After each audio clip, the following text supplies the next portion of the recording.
Adakah umat lain yang dilaknat menjadi hewan selain Yahudi?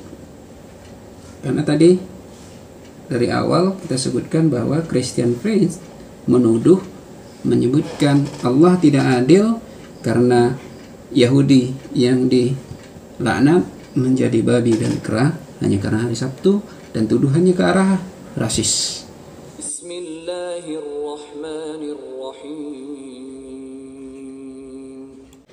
Assalamualaikum warahmatullahi wabarakatuh. Alhamdulillahirabbil alamin wa nasta'in ala umuri dunya waddin.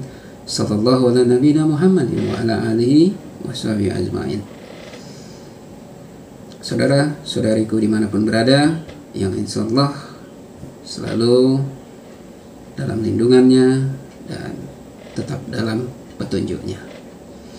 Pada kesempatan ini kita masih membahas tentang buku dari Christian Friends, yaitu buku Allah Makarim, masih dalam bagian pendahuluannya.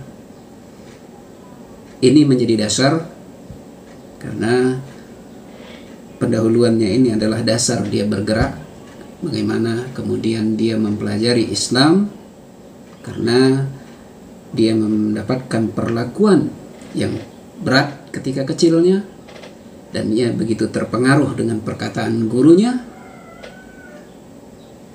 yang menyatakan bahwa semua orang Yahudi adalah babi dan kera. Di video sebelumnya kita sudah bahas tentang benarkah CP mendapatkan perlakuan tidak adil atau dalam tanda kutip bullying. Pada kesempatan ini kita bahas yang keduanya tentang perkataan gurunya yang katanya semua orang Yahudi adalah babi atau kera, yang kemudian didukung dengan dalil Al-Maidah 60. Benar atau tidaknya kembali ke CP, karena dia yang tahu, karena kita tidak tahu dia di mana, dia siapa, di mana waktu kecilnya, siapa gurunya yang menyampaikan hal itu.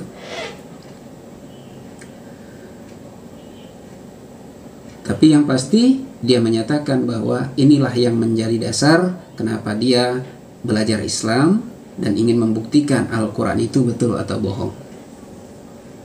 Tentu ini juga pernyataan yang berlebihan. Dia ingin menyangkal Al-Quran itu betul atau bohong dengan hal seperti ini. Oke, kita bahas saja yang pertama, yaitu tentang semua orang Yahudi adalah babi dan kera. Ini pernyataan dalam bukunya. Dalam Al-Quran di surat Al-Maidah ayat 60 disebutkan bahwa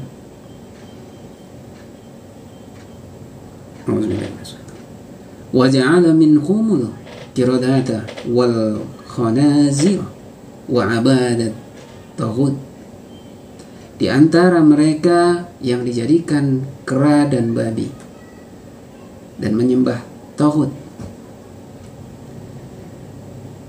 Ini disebutkan di surat Al-Maidah ayat 60. Wa ja'ala minhumul, ini artinya sebagian di antara mereka yang dijadikan kera dan babi. Jadi kurang tepat juga ketika menyebutkan semua orang Yahudi adalah babi dan kera, karena ayatnya menjelaskan bahwa di antara mereka ada yang dijadikan kera dan babi dan menyembah taghut. Ini yang pertama. Yang kedua, kutukan atau laknat ini tidak mutlak untuk Yahudi.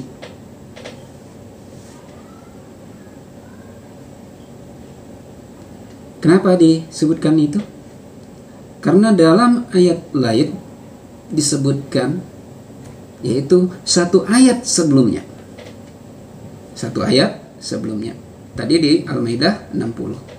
Berarti ayat sebelumnya di ayat 59. Ayat ini tidak berkaitan dengan ras, tidak berkaitan dengan suatu kaum, tapi lebih merujuk pada keimanan. Siapa mereka? Yaitu para ahli kitab. Ahli kitab yang menyimpang. Di antara ahli kitab itu adalah Yahudi. Di surat Al-Maidah ayat 59. Katakanlah, hai ahli kitab, apakah kamu memandang kami salah hanya lantaran kami beriman kepada Allah dan kepada apa yang diturunkan kepada kami dan kepada apa yang diturunkan sebelumnya, sedangkan kebanyakan di antara kamu adalah benar-benar orang fasik. Sebagian dari inilah yang dikutuk, dilaknat menjadi kera dan babi. Jadi tidak merujuk pada satu ras kaum Yahudi, tapi ahli kitab, orang yang sesuai dengan keimanannya, orang yang ingkar terhadap yang telah diberikan ahli kitab. Siapa ahli kitab tadi? Nasrani, Yahudi dan Nasrani. Jadi tidak tepat ketika menyebutkan bahwa ini kutukan laknat bagi orang Yahudi. 3. Tudingan dalam bukunya juga bahwa CP menyebutkan Allah tidak adil karena ia mengutuk seseorang jadi babi atau kera hanya karena ia sedang memberi anaknya makan di hari Sabtu. Ia menuduh, nggak masuk akal kalau kaum muslim percaya bahwa Allah itu adil karena ia mengutuk seseorang jadi babi, kera karena tadi memberi makan anaknya di hari Sabtu. Ia juga di buku itu, di dalam penduluannya menyebutkan bahwa Allah membuat ikan menghilang selama seminggu, lalu muncul hanya pada hari Sabtu, hari Sabat. Dia menyebutkan tentu artinya Allah membuat kaum Yahudi tersiksa kelaparan sambil menghukum mereka hanya karena berjuang memberi makan anak mereka. Tuduhan ini nggak benar. Kenapa? Karena dalam surat Al-A'raf 163 disebutkan bahwa, dan ini dijadikan menyebutkan ikan muncul ke permukaan mendatangi mereka di hari Sabtu sebagai bentuk ujian. Di hari lain tentunya ikan kembali seperti biasanya, perlu usaha untuk mendapatkannya. Sedangkan di hari Sabtu, ikan itu muncul, datang sendiri mendatangi mereka.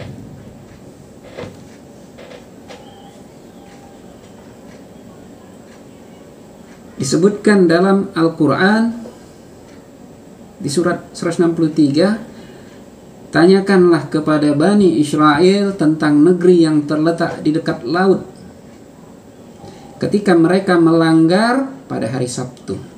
Di waktu datang kepada mereka ikan-ikan yang berada di sekitarnya itu terapung ke permukaan air. Dan di hari lain yang bukan Sabtu, ikan-ikan itu tidak datang kepada mereka.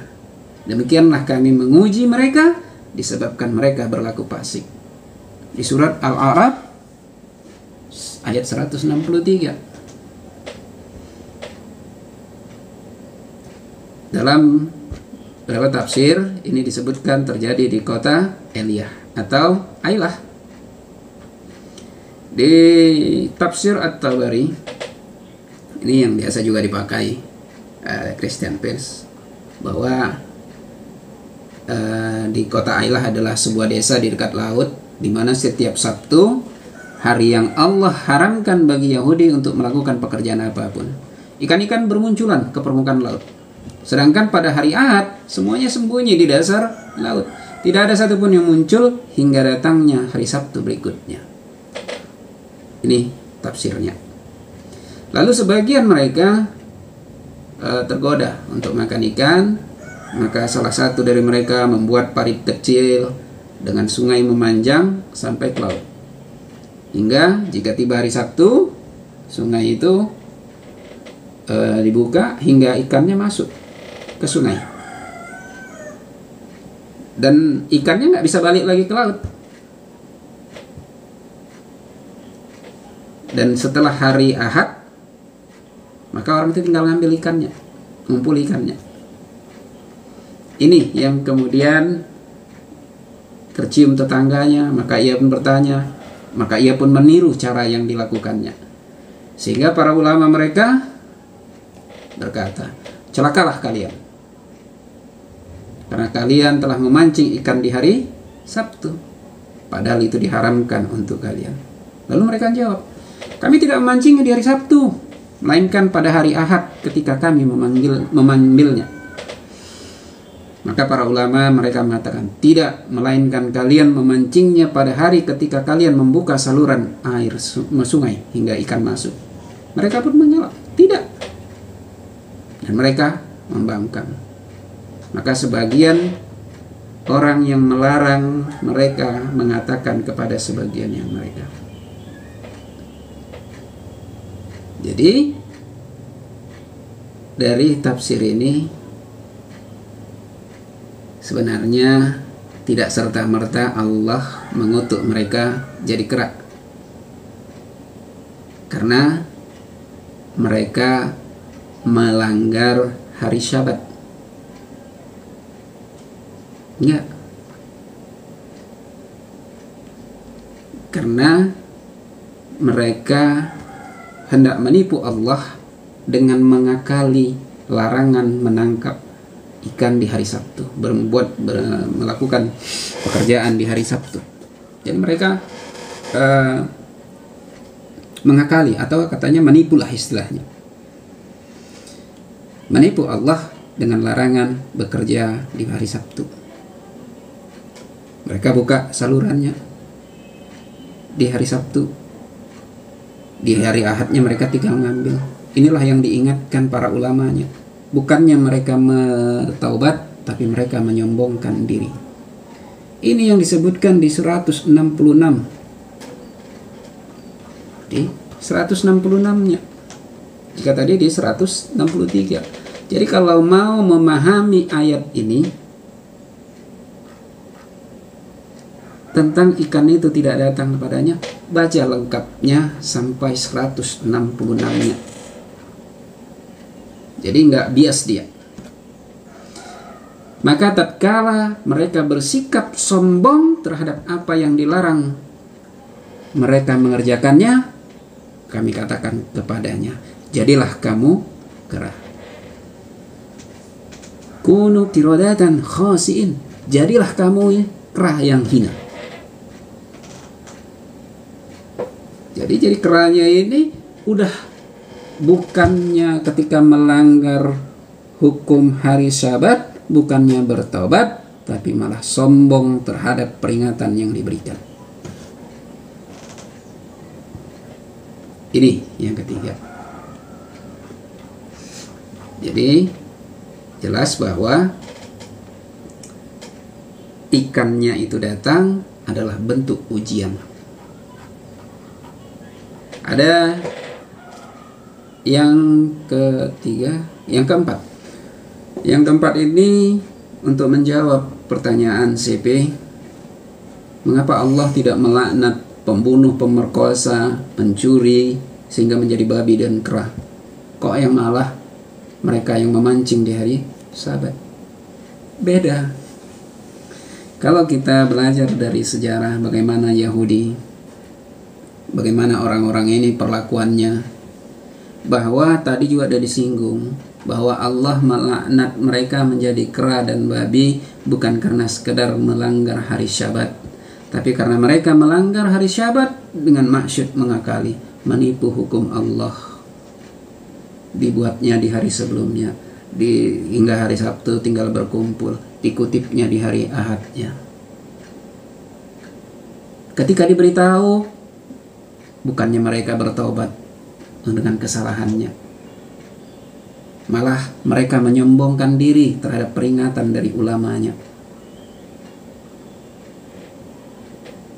Dan memang hari Syabat ini diberikan atas kaum yang memang selalu menyombongkan diri, mengingkari Allah setelah diberikan bukti yang nyata.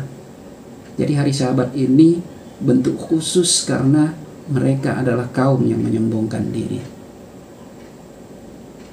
Ada di 153, ahli kitab meminta kepadamu agar kamu menurunkan kepada mereka sebuah kitab dari langit.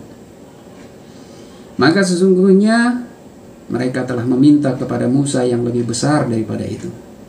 Mereka berkata, perlihatkanlah Allah kepada kami dengan nyata. Maka mereka pun disambar petir karena kezalimannya, dan mereka menyembah anak sapi sesudah datang kepada mereka bukti-bukti nyata. Lalu kami maafkan mereka dari yang demikian, dan telah kami berikan kepada Musa keterangan yang nyata. Nih, bagaimana ingkarnya mereka. Jadi hari Sabat ini khusus untuk mereka, sehingga muncul kemudian aturan jangan melanggar peraturan hari Sabtu.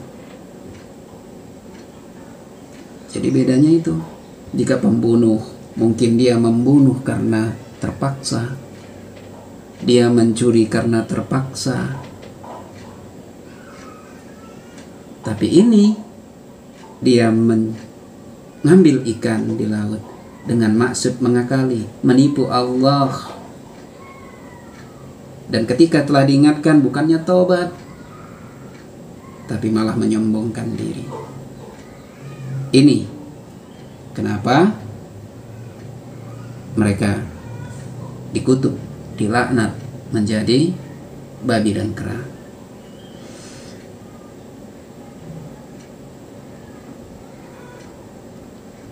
Dan yang kelima, ini sekaligus menjelaskan bahwa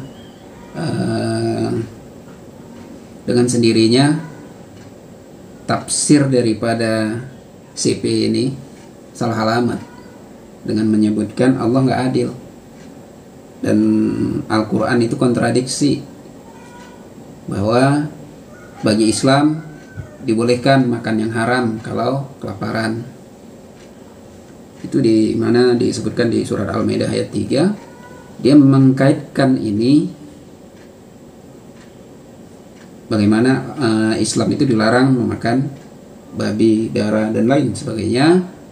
Di ujung surat Al-Maidah disebutkan, tapi barang siapa karena lapar bukan karena ingin berbuat dosa, maka sungguh Allah Maha Pengampun, Maha Penyayang. Islam kok boleh, Yahudi kenapa enggak? Ini dia menyebutkan Allah nggak adil. Ada suatu yang beda di sini. Pada kaum Yahudi, perjanjian hari Sabtu itu tidak menjadikan dia kelaparan.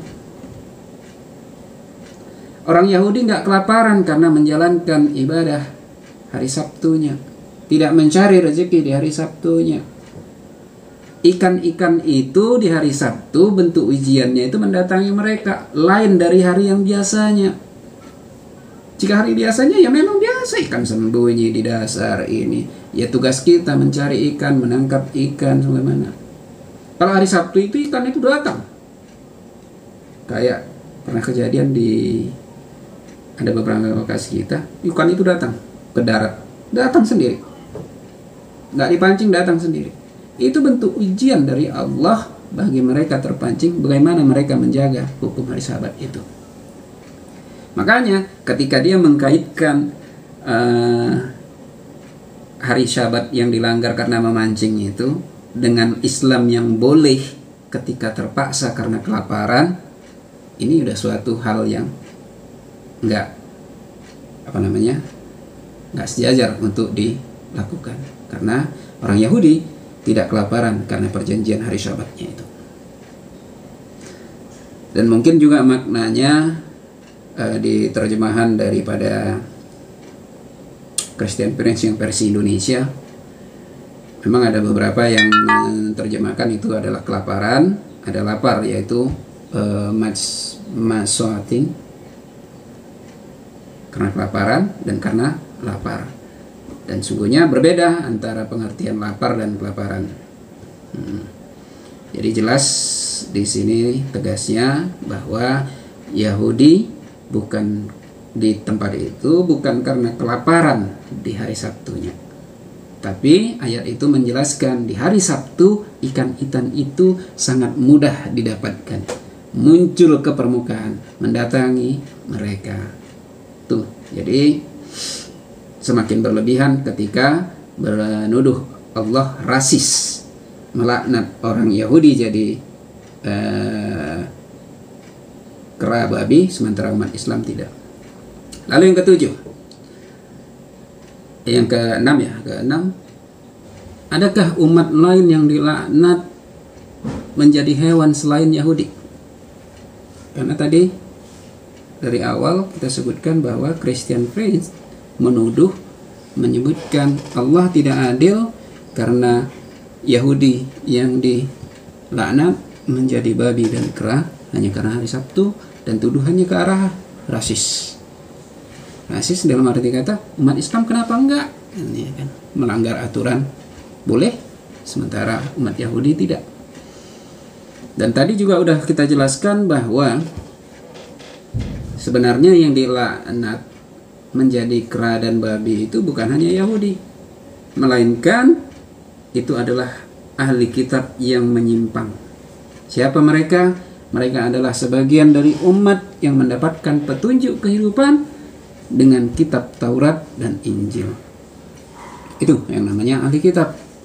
Jadi ahli kitab yang menyimpang inilah yang dilaknat Allah, bukan karena rasnya Yahudi, tapi karena ingkarnya, karena durhakanya, karena melampaui batasnya mereka terhadap hukum Allah.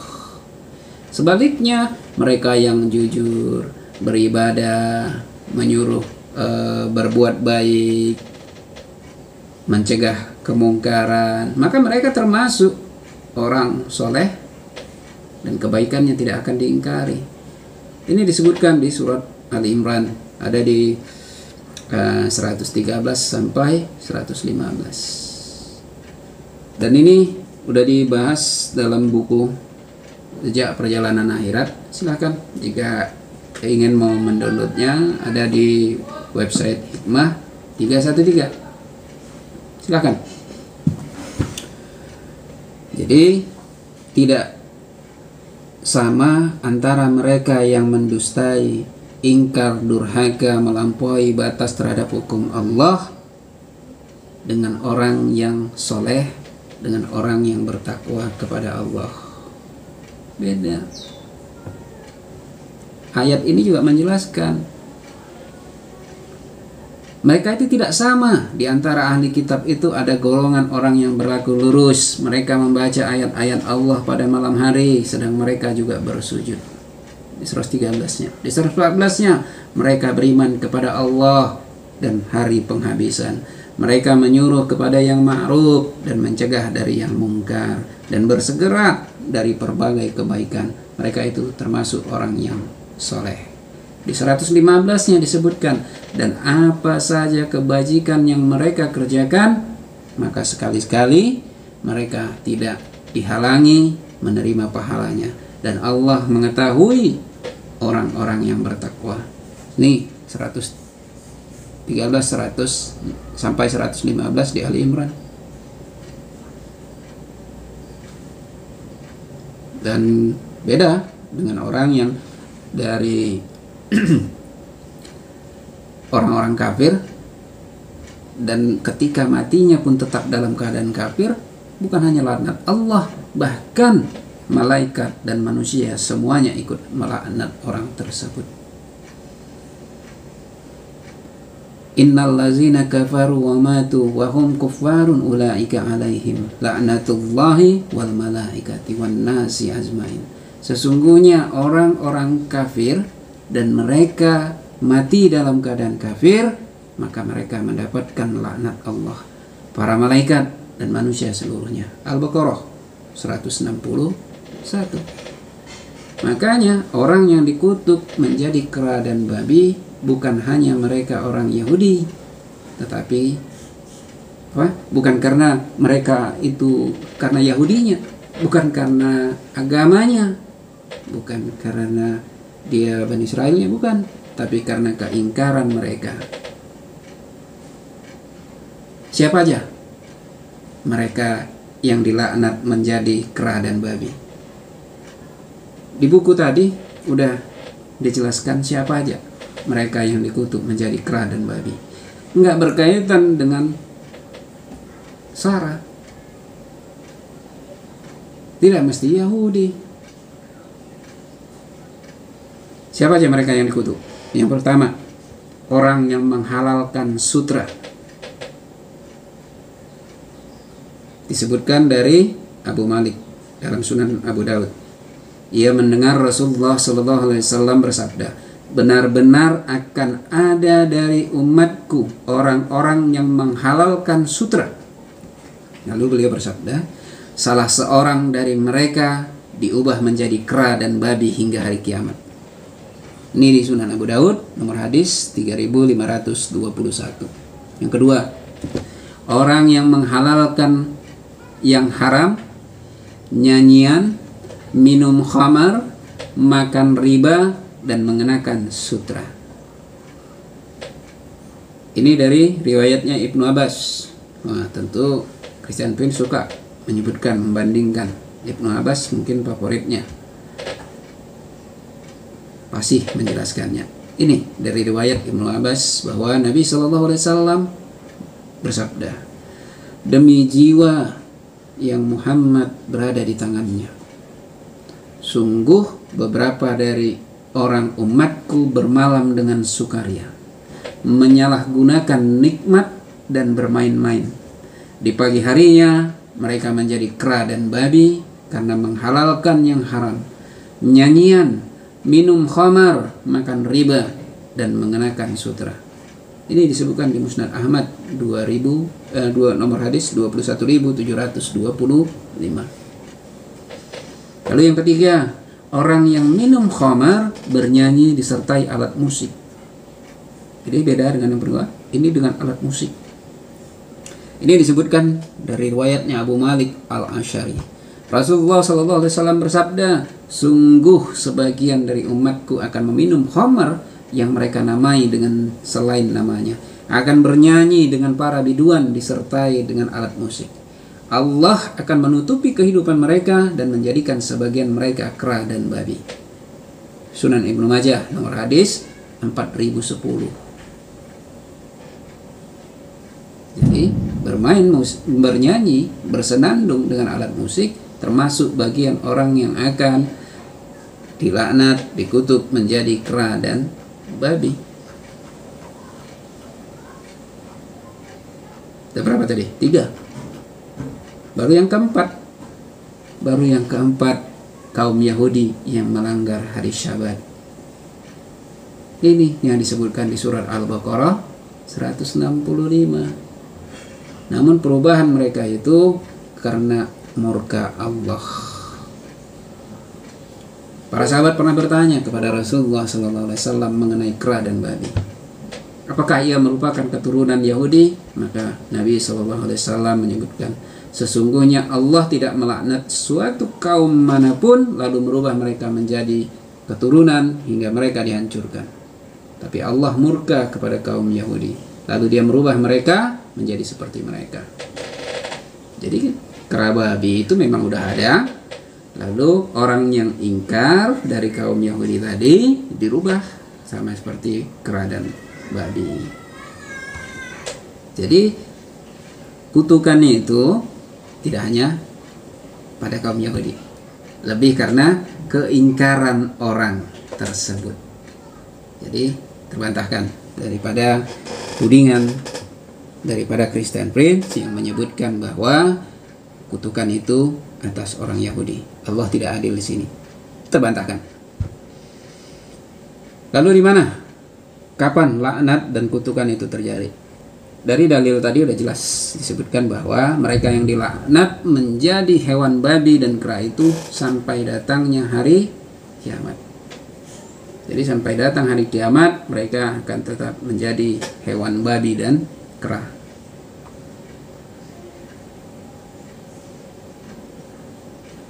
Dan kalau mau kita perluas ya, laknat Allah, kutukan Allah itu tidak hanya dalam bentuk kera dan babi aja.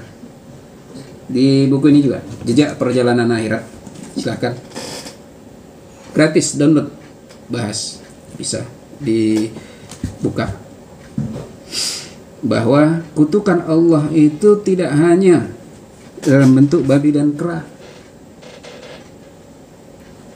termasuk ada umat yang ketika nanti dibangkitkan, ketika menyeberangi sirat, jembatan di atas neraka, mereka dalam wujud manusia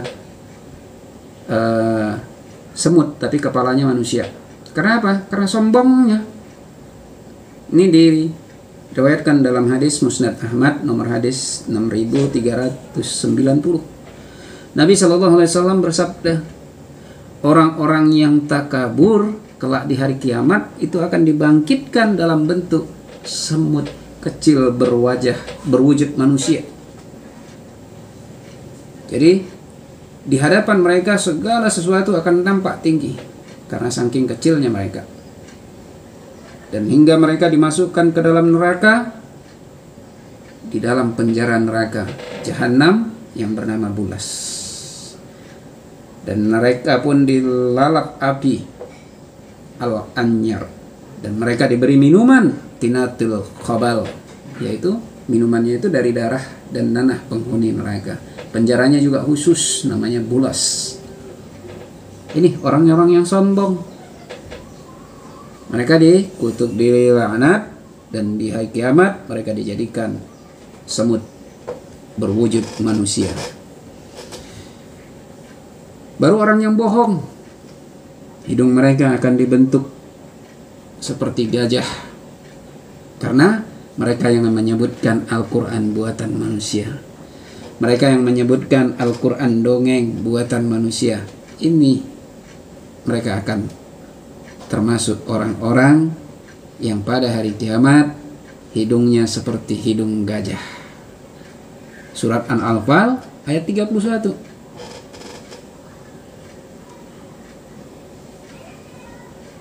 Sehingga disebutkan nanti pada hari kiamat itu ada disebutkan di surat Al-Qalam.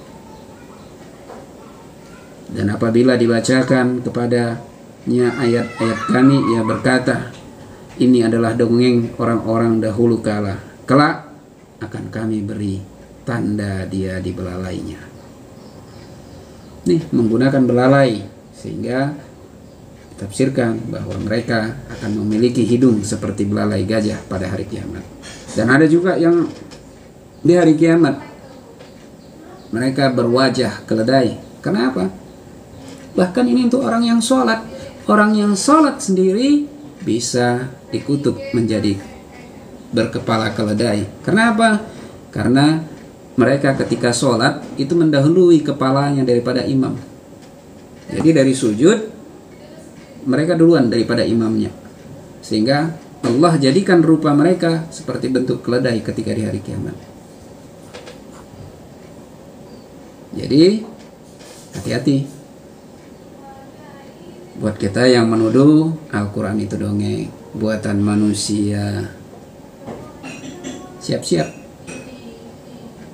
Allah sudah mengganti hidung mereka hidung gajah ketika di hari kiamat, karena mereka menyebarkan kebohongan kepada Allah. Jadi jelas yang perlu dibantah dalam pernyataan Christian Prince bahwa tidak benar bahwa laknat Allah jadi kera dan babi itu hanya untuk Yahudi, tapi lebih kepada ahli kitab yang menyimpang, ingkar, durhaka, melampaui batas. Dan itu juga bukan hanya untuk mereka, bisa juga terhadap umat Islam. Siapa mereka? Bisa mereka yang menghalalkan sutra, menghalalkan nyanyian diselingi dengan alat musik, menghalalkan yang haram, memakan riba dan lain sebagainya. Dan bentuk laknat Allah, kutukan Allah menjadi hewan, itu juga bisa terjadi kepada umat Islam tadi disebutkan. Dan tidak hanya terbatas pada babi dan kera, bisa semut, bisa belalai gajah, bisa kepala keledai. Jadi terbantahkan apa yang menjadi dalil daripada Kristen Peirce yang menyebutkan tidak adil Allah melaknat orang Yahudi karena memancing ikan di hari Sabtu dengan menjadikan mereka kera dan babi. Semoga kita selalu mendapatkan petunjuknya, selalu menjadikan pegangan Al-Quran sebagai pedoman hidup kita. Terima kasih. Billahi taufiq wal hidayah. Assalamualaikum warahmatullahi wabarakatuh. Terima kasih. Untuk download buku bisa langsung melalui website Hikmah 313, dan untuk saran, kritik maupun pertanyaan dapat melalui kolom komentar.